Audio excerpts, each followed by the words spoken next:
I want to talk about our plot software, the DG4 plot and plot DI and plot 10 and that whole series of plots where we can put our own inputs in. And refers to TradeStation and to multi-charts, but not to NinjaTrader. So TradeStation users, multi-chart users, listen up. I'm doing this because I think that a lot of you are using this software, but you're not taking advantage of the full resources. So let's just see. We have uh, 1, 2, 3, 4 plots and a plot zone fill on this chart and a zone alert. All of these use the database code inputs. So let's just take a look at what these are. Okay, daily lines and dots. Let's turn that on and take a look at it. It's very straightforward. We have the BK input for subbars and so forth, the plot, all these inputs here.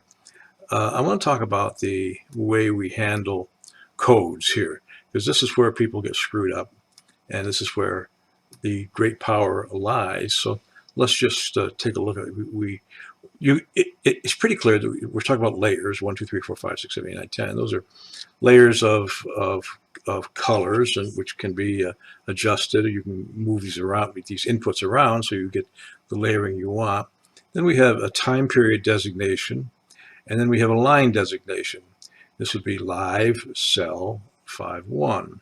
Okay, and then as you go through the indicators, it falls in place pretty quickly. Layer 1, which we just let's see, we were talking about. We were talking about layer 1, right? Layer 1 would be a 5-1, so we style that with a right tick and a color, and we add a color to it and so forth. It's all very straightforward there. If we take a look at the chart and we close this so it's on and displays, we've just added these dots here. That was what the purpose of that indicator was.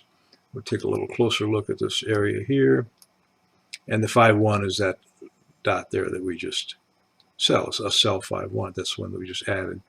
We can check that by going back to this and taking a look at the daily lines and dots, which we were dealing with. We take a look at layer 1. Layer 1, oh, let's make it huge so we can see what we're talking about. Bang, bang, there we are. Okay, so we just made it huge. So that's one way of checking that you're turning the indicator on and off and so forth. Gives you a clue as to what's going on there. But now, the thing I want to talk about, however, is not the straightforward setups here that are pretty common, and most of us understand that intuitively, or with a little bit of instruction. We follow the guidelines on the sample charts and so forth. But I want to talk about the database itself, because these codes are actually the key to unlocking the database, the Drummond database.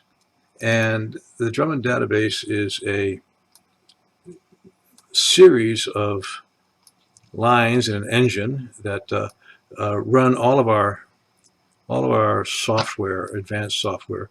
It gives it great power. So let's just take a look at this database. Documentation will be posted for you. If we see what we got going on here now, the conventions, there's some conventions with each of these inputs: B by S cell, L live, L low, high, so forth. No particular confusion there. The database includes such things as the closed 5.9, the JAWS 590, and also the extended values. So, and there's a special case or two. So let's just say how we go through it. So these would be the codes that you would put into the designation here. Also, there would be there'd be 6 time period designations, right? IB, IB1, IB2, IB3, DY, WK, MO, QT, YR, etc. So let's just look at the designation of the lines And see now, the first four lines of the database would be big open, big high, big low, big close, refers to creating a bar. Then we talking to the live PL dots, live PL dot, live E top, and so forth. Then the 1-1 high zones and low zones, the live nearbys and further outs, live buys and the Drummond lines. You saw that we put in the live cell 5-1, right? So any line or level that you can think of, really, this is incredibly valuable if it's rarely used because people don't understand that this is there for you. But L crest would be the live crest, and valley, or we'll have a static live crest or valley, that would be the most recent. So you can look back in time. Now all of these up to line 54 are live. Now we start the same series in a static series. So this is the static dot, the static, see, all these things. Then we have flow, and then we have the 5-9 zones. We have static flow in zones. We have live and static blues and tops and bottoms. This is basically zone 5 and 6 and 2 and 1. Now sometimes we have values which are not used at all in the inputs, but we have them in the database because they're essential, that we have them there in order to maintain the calculations. But as you go down here, you see there's a tremendous range of things that are available. And then as we get down to it, we have live and static types of trading. So live trend, congestion entrance, congestion exit, congestion bar, trend bar, congestion entrance, congestion exit, and so forth, the static and versus the live. Now we also have resistance and support, the nearbys and the further outs. And several different definitions of flow. You see flow R, flow M. These things can be experimented with and used, and if you like them, keep them as part of your trading package. Past envelope top, 1 bar back. Then we'll have 2 bars back, I think, later on. Trend of boarding, this is like a trend slowing or so forth. All of these will result in plots on your chart, and it's up to your creativity to create the chart that you really like. Now, there's something extremely powerful here that we've used in our development work quite a bit, and we find it very useful. R-vals, we call relative values. WIE, where is the envelope in relationship to the higher time period envelope?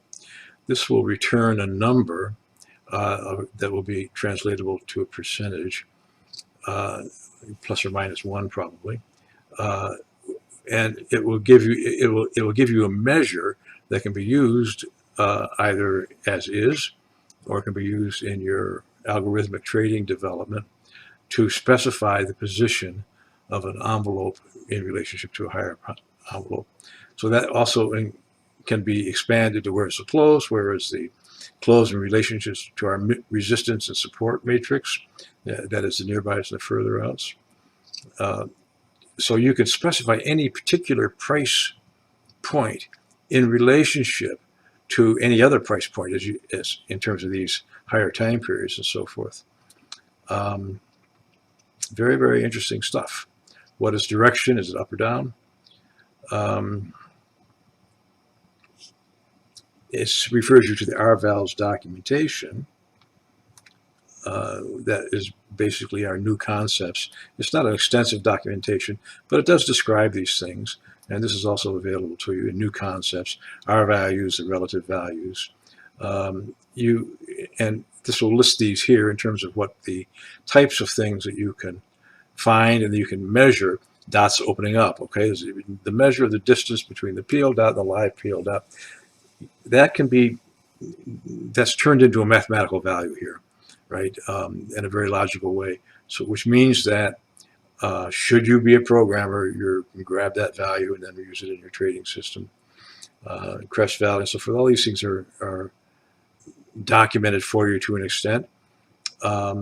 and really just pretty interesting, I think. Uh, and we have found them very useful in our development work. Okay, so that's essentially what's going on here. We have also we have all of the pipes or the eodum. Now, in order for us to pull eodum into this database, a very large number of calculations were required, and they're not particularly useful in terms of charting. So all of this stuff is not useful in terms of charting. But we do have database elements for the oncomings and the lower marks, every mark and so forth. All that can be derived from the database. So it's an incredibly valuable tool, and we want you to be aware of its power and its reach and its extent and the kinds of things you can do with it. It is most of these things can be utilized in charting because they can be plotted. Some of them only return a numerical value, which means that they need to be dealt with in terms of programming. But you can experiment with these. You can put a value in, and you can see what it returns, and you can do some thinking about how it might be useful for your trading, and set up something that might be really good for you. Okay, just a little short introduction to give you some hints about what's there that you might like to work with.